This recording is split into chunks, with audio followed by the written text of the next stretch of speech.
Hey everyone, welcome to the chit chat show. आज हम बात करने वाले हैं आरजे सिमरन के बारे में, जिन्होंने अपनी जान ले ली तो रिसेंटली, और पूरव झा के बारे में, जिनके ऊपर ये एलिगेशंस लगाए हैं लोगों ने कि उनकी वजह से आरजे सिमरन ने ये स्टेप उठाया है।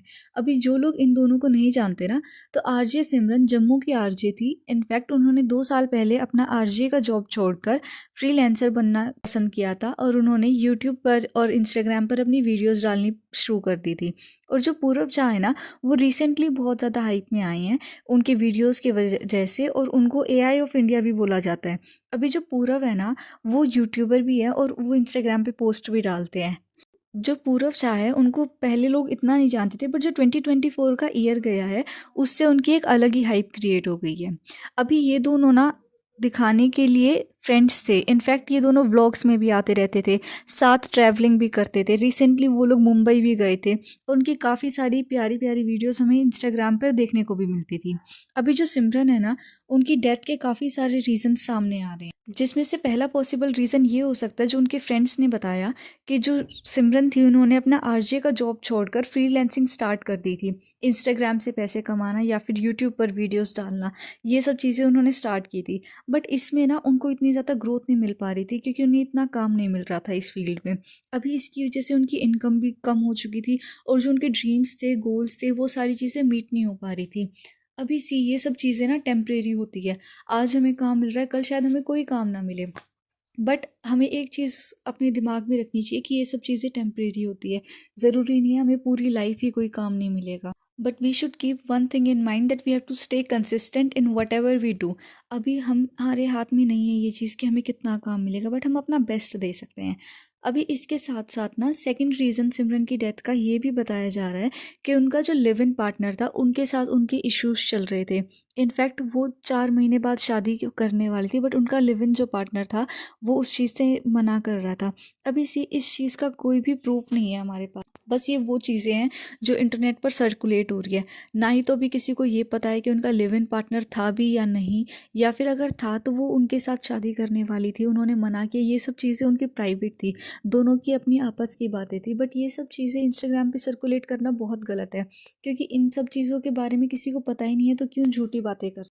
और इसके साथ ही तीसरा जो सबसे बड़ा एलिगेशन है, वो पूरव झा के ऊपर लगा है कि उनकी वजह से उन्होंने ये सारा स्टेप्स उठाए हैं। जो पूरव झा है ना, उनको सब लोग ये बोल रहे हैं कि वो और सिमरन रिलेशनशिप में थे।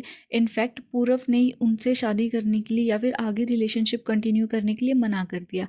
अभी सारे एलिगेशंस पूरव झा पर क्यों लग रहे हैं? ये इसलिए क्योंकि उन दोनों ने एक दूसरे को इंस्टाग्राम पर लास्ट वीक अनफॉलो कर दिया था, और इन नेटिजन्स ने ये चीज़ बहुत अच्छे से नोटिस कर ली थी। अभी इन सब चीज़ों के बाद ना पूरव झा के ऊपर बहुत ज़्यादा ब्लेम आया है। और ब्लेम कुछ इसलिए भी लगा रहे हैं लोग, क्योंकि पूरव झा ने उनके लिए कोई भी अब तक स्टोरी नहीं लगाई है डेथ के बाद। क्योंकि जो नॉर्मली इन्फ्लुएंसर्स होते हैं, वो अपनी लाइफ इतनी ज़्यादा पोर्ट्रे करते हैं सोशल मीडिया पे, थोड़ा सी भी कुछ इंसिडेंट हो जाता है तो वो इंस्टेंटली अपनी स्टोरीज़ पे अपलोड कर देते हैं उस चीज़ को। बट ऐसा डेथ के मामले में हम लोगों को कंसिडर नहीं करना चाहिए, क्योंकि जो इन्फ्लुएंसर्स हैं, वो मोस्टली अपना happy part of the life दिखाते हैं। बट जब किसी की डेथ हो जाती है, फॉर एग्जाम्पल आप एज्यूम कीजिए आपके किसी क्लोज वन की या फिर फैमिली मेम्बर की डेथ हो जाती है, फॉर गॉड सेक ऐसा ना हो, बट प्लीज़ ऐसा हम एज्यूम करते हैं।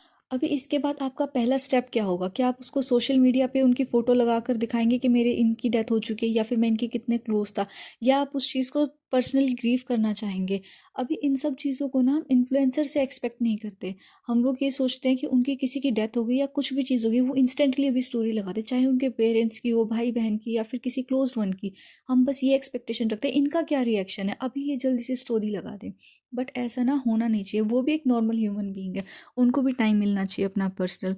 अभी ना पूरव झा ने इस चीज़ के बारे में एक यूट्यूबर से भी बात की। उन्होंने उनको एक्सप्लेनेशन दी कि सिमरन मेरी बहन जैसी थी, मैं उनके साथ कभी रिलेशन में नहीं था, और ना ही हमारा ऐसा कुछ बॉन्ड था रिलेशनशिप टाइप का। अभी सी उन्होंने बेशक उनको अनफॉलो किया हो, बट क्या हम अपने फ्रेंड्स को अनफॉलो नहीं करते हैं? हमारी किसी से लड़ाई हो जाए नॉर्मली, हम क्या उसको अनफॉलो नहीं करते हैं? क्या इसका मतलब ये होता है कि हम दोनों रिलेशनशिप में थे, या हमारी वजह से कोई दूसरा इंसान सुसाइड कमिट कर लेगा? सी ये सब चीज़ें हमारे माइंड में होती है, और हमें किसी को ऐसे ब्लेम स्टार्ट कर देना, ये बहुत गलत चीज़ है। अभी एक ट्रेजिक चीज़ इसमें ये भी हुई है कि जो सिमरन के पेरेंट्स हैं उन्होंने कोई भी केस करने से मना कर दिया है, या फिर इन्वेस्टिगेशन के लिए भी वो लोग मना कर रहे हैं। अभी ये चीज़ ना बहुत ही हार्ड टू बिलीव है, क्योंकि जिसकी 25 ईयर ओल्ड बेटी ऐसे अचानक से चली जाए, वो इन्वेस्टिगेशन के लिए मना कर दे, ये पॉसिबल नहीं लगता। जिसकी फैमिली से कोई ऐसे अचानक से जाता है, वो पूरी इन्वेस्टिगेशन चाहेगा कि क्या हुआ, किस चीज़ की वजह से उसने ऐसा ट्रेजिक स्टेप लिया। बट ये चीज़ बहुत अनयूजुअल सी लगती है कि उनके पेरेंट्स जानना ही नहीं चाहते कि उनकी बेटी ने अपनी जान क्यों ली है। इनफैक्ट सिमरन ने कोई सुसाइड नोट या कोई सुसाइड लेटर ऐसा कुछ भी नहीं छोड़ा था जिसकी वजह से थोड़ा बहुत एजम्पशंस लगा सकिए। अभी इसमें हम ये नहीं जानते कि उनके पेरेंट्स ने ऐसा क्यों नहीं किया है कि वो इन्वेस्टिगेशन करवाएं। अभी ये उनका पर्सनल अपना मैटर है कि वो क्या करना चाहेंगे इस चीज़ पे। एट द एंड मैं बस ये कहना चाहूँगी, हमारे पास कोई ना कोई एक ऐसा फ्रेंड ज़रूर होना चाहिए जिसको हम अपनी सारी प्रॉब्लम, सारे जो सीक्रेट्स है वो शेयर कर पाएँ, जिसके साथ हम अपने मन की बात कर पाएँ कि हम क्या चाहते हैं। इनफैक्ट कोई ना कोई ऐसा होना चाहिए जिसको हम बता सके कि हमारी लाइफ में क्या प्रॉब्लम चल रही है। बट अगर हमारे पास कोई फ्रेंड नहीं है या फिर कोई ऐसा नहीं है जिसमें हम ट्रस्ट कर सकें, तो हमारे पास हमारे पेरेंट्स हमेशा होते हैं जिनको हम अपनी सारी चीज़ें बता सकते हैं। हमें वो जज करेंगे, ठीक है, कभी कभी वो चीज़ भी चलती है, बट अपनी लाइफ लेने से बेटर तो ये है ना कि हम अपने पेरेंट्स को उस चीज़ के बारे में बता दें, वो कोई ना कोई सोल्यूशन करेंगे। और माँ बाप के 2-3 थप्पड़ खाने से तो यही चीज़ अच्छी है कि हमारी लाइफ सुधर जाएगी ना कि हम अपनी उस चीज़ की वजह से लाइफ को ख़त्म कर दें। और एक बहुत फेमस सेइंग है कि ये वक्त भी बीत जाएगा, चाहे वो अच्छा वक्त हो तो भी वो बीत जाएगा, और चाहे वो बुरा वक्त हो तो भी वो बीत जाएगा। Let's wait for what police does in this matter. That's it for this video. Please like, comment, share and subscribe to my channel.